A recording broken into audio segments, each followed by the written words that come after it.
This is a super simple way to turn the standard Unity tilemap editor into a fully functioning level editor with interactive components, enemies, blocks, whatever you want. Unity recommends using scriptable objects to do this, but this is a simple way to do it with just one script.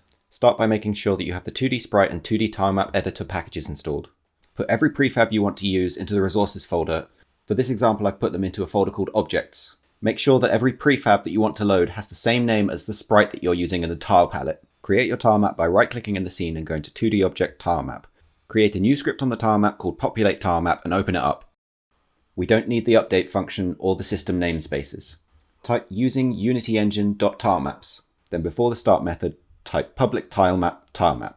Then inside the start method, type for each open brackets var pos in tilemap.cellbounds.all positions within close brackets. This is going to cycle through every position on the tilemap.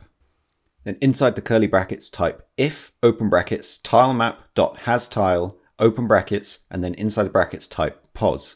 So if the tile's blank, we ignore it. Then inside the curly brackets, type gameObject tempTile equals instantiate open brackets. This is the line we're going to use to load the prefab into the scene. And we need to give it 4 pieces of information: the object we want to load, the vector3 position, the rotation, and the transform that it's attached to, or the parent. Inside the brackets, type resources.load, open angle brackets, and inside type gameObject.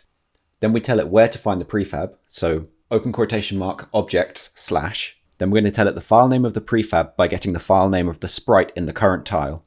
So type plus tilemap.getSprite, open brackets, pos, and then .name. Then we need to convert the tile position to a world position. So comma tilemap.cell2world, and then in the brackets type pos. And then for the rotation and parent, simply type quaternion.identity, transform. This gives it no rotation and attaches it to the tilemap. And finally, since we don't need any of the old tiles anymore, type tilemap.clearAllTiles outside the for each statement. Then back in the editor, plug the tilemap in and simply stick everything in your scene and hit play. And there you have it, a super simple level editor in just 6 lines of code. Thanks very much for watching. Be sure to tell me if you like this tiny tutorial. It's a good thing that I can do in between devlogs.